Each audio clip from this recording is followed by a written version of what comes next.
اب میں ام المؤمنین سیدہ ام حبیبہ بنت سفیان رضی اللہ عنہا کے بارے میں بتاتا ہوں۔ آپ رضی اللہ عنہا کا نام رملہ، کنیت ام حبیبہ، والد کا نام ابو سفیان اور والدہ کا نام صفیہ تھا۔ بعض مورخین نے آپ کا نام ہند بھی لکھا ہے۔ معاویہ رضی اللہ عنہ کی بہن تھی، اعلان نبوت سے 17 سال پہلے پیدا ہوئی، شروع ہی میں مسلمان ہو گئی تھی۔ ان کا پہلا نکاح عبید اللہ بن جہش سے ہوا تھا۔ دونوں میاں بیوی بیک وقت مسلمان ہوئے اور دونوں نے ایک ہی وقت میں ہجرت حبشہ کا شرف حاصل کیا۔ حبشہ میں ان کے ہاں ایک لڑکی پیدا ہوئی، اس کا نام حبیبہ رکھا گیا، اسی وجہ سے کنیت ام حبیبہ رکھی گئی۔ لیکن عبید اللہ بن جہش مرتد ہو گیا، اسلام چھوڑ کر عیسائی ہو گیا۔ ام حبیبہ اسلام پر قائم رہی۔ سیدہ ام حبیبہ فرماتی ہیں کہ عیسائی ہونے سے پہلے میں نے اسے ایک نہایت بری شکل میں دیکھا، میں بہت گھبرائی۔ صبح ہوئی تو پتا چلا کہ وہ عیسائی ہو گیا ہے۔ میں نے اپنا خواب اسے سنایا کہ شاید توبہ کر لے، لیکن اس پر کوئی اثر نہ ہوا۔ شراب و کباب میں مشغول ہو گیا اور اسی حالت میں مر گیا۔ اب سیدہ حبشہ میں تنہا تھی۔ بیان فرماتی ہیں کہ چند روز بعد میں نے خواب میں دیکھا کہ کوئی شخص مجھے یا ام المؤمنین کہہ کر بلا رہا ہے۔ میں بہت گھبرائی۔ جب میری عدت ختم ہو گئی تو مجھے نجاشی کے ذریعے سے نبی صلی اللہ علیہ وسلم کا پیغام پہنچا۔ سیدہ ام حبیبہ نے آپ کا پیغام منظور کر لیا۔ آپ کے پاس یہ پیغام نجاشی نے اپنی باندی ابرہہ کے ذریعے بھیجا تھا۔ آپ رضی اللہ عنہا نے منظور کرتے ہوئے چاندی کے کنگن، پازیب اور انگوٹھیاں وغیرہ اتار کر اسے انعام میں دے دی۔ شام ہوئی تو نجاشی نے سیدنا جعفر طیار اور دوسرے مسلمانوں کو جمع کر کے خود ان کا نکاح پڑھا۔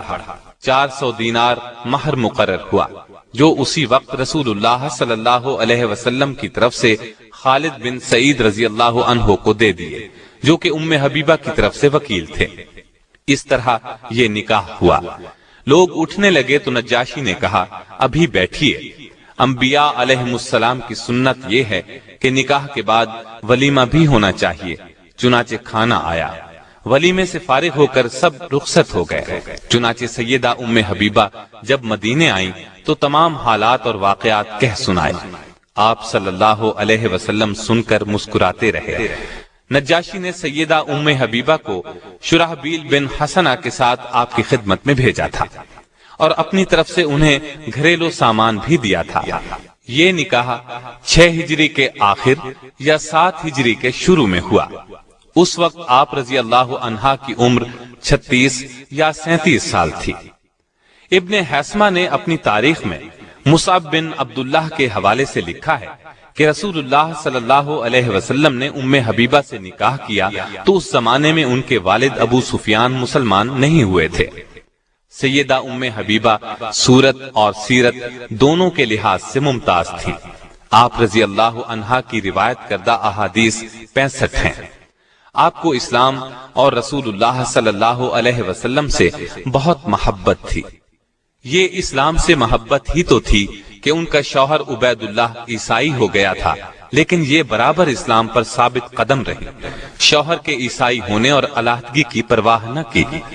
اسلام سے محبت کا ایک اور ثبوت بھی ملتا ہے کہ فتح مکہ سے پہلے سیدہ کے والد ابو سفیان صلح کی شرائط طے کرنے کے لیے مکے سے مدینے کی طرف روانہ ہوئے۔ آپ صلی اللہ علیہ وسلم نے صحابہ کو خبر دی کہ ابو سفیان مکے سے صلح کی مدت بڑھانے اور عہد کو مضبوط کرنے کے لیے آ رہا ہے۔ ابو سفیان اس وقت تک مسلمان نہیں ہوئے تھے۔ مدینے میں پہنچے تو اپنی بیٹی ام حبیبہ کے گھر بھی گئے تو رسول اللہ صلی اللہ علیہ وسلم کا بستر بچھا ہوا تھا۔ جب وہ بستر پر بیٹھنے لگے تو ام حبیبہ رضی اللہ عنہا نے فوراً آگے بڑھ کر بستر لپیٹ دیا۔ ابو سفیان کو بیٹی کی اس بات پر غصہ آ گیا۔ تیز لہجے میں بولے، بیٹی تو نے بستر کیوں لپیٹ دیا ہے؟ بستر کو میرے قابل نہیں سمجھا یا مجھے بستر کے قابل نہیں سمجھا؟ سیدہ نے جواب دیا، ابا جان، یہ دنیا کی مقدس ترین ہستی رسول اللہ صلی اللہ علیہ وسلم کا بستر ہے، اس پر ایک مشرک جو شرک کی نجاست سے آلودہ ہو نہیں بیٹھ سکتا۔ یہ سن کر ابو سفیان جھنجلا اٹھے اور غصے میں بولے، اللہ کی قسم، تو میرے بعد بہت سی خرابیوں میں مبتلا ہو گئی ہے۔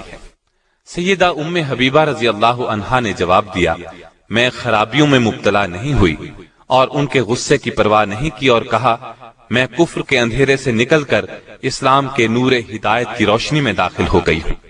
اور تعجب ہے، آپ قریش کے سردار ہو کر پتھروں کو پوجتے ہیں، جو سنتے ہیں نہ دیکھتے ہیں، کسی کا کچھ بنا سکتے ہیں نہ کچھ بگاڑ سکتے ہیں۔ آپ حدیث پر شدت سے عمل کرتی تھیں، دوسروں کو بھی اس کی تاکید کرتی تھیں۔ وفات کے وقت سیدہ عائشہ رضی اللہ عنہا اور سیدہ ام سلمہ رضی اللہ عنہا کو بلایا اور فرمایا، مجھ میں اور تم میں وہ تعلقات تھے جو سوکنوں میں ہوتے ہیں، ہم میں کبھی کبھی بتقاضائے بشریت کوتاہی ہو جاتی تھی، اس لیے مجھے معاف کر دیجئے اور میرے لیے دعائے مغفرت کیجئے۔ اس پر سیدہ عائشہ رضی اللہ عنہا نے فرمایا، تم نے مجھے خوش کر دیا، اللہ تمہیں بھی خوش رکھے۔ آپ رضی اللہ عنہا فطرتاً نیک تھی، ان کی ایک حدیث سے دین کی محبت کا اندازہ ہوتا ہے۔ فرماتی ہیں، میں نے رسول اللہ صلی اللہ علیہ وسلم سے سنا ہے، جو شخص دن اور رات میں 12 رکعت نماز نوافل ادا کرے، اس کے لیے جنت میں گھر بنایا جائے گا۔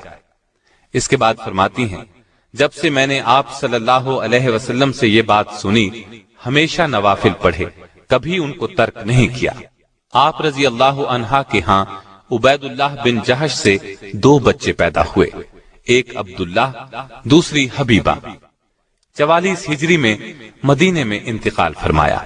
اس وقت ان کے بھائی سیدنا امیر معاویہ کی خلافت تھی۔ وفات کے وقت عمر 73 سال تھی۔ اللہ تعالیٰ کی ان پر ہزارہا رحمتیں ہیں۔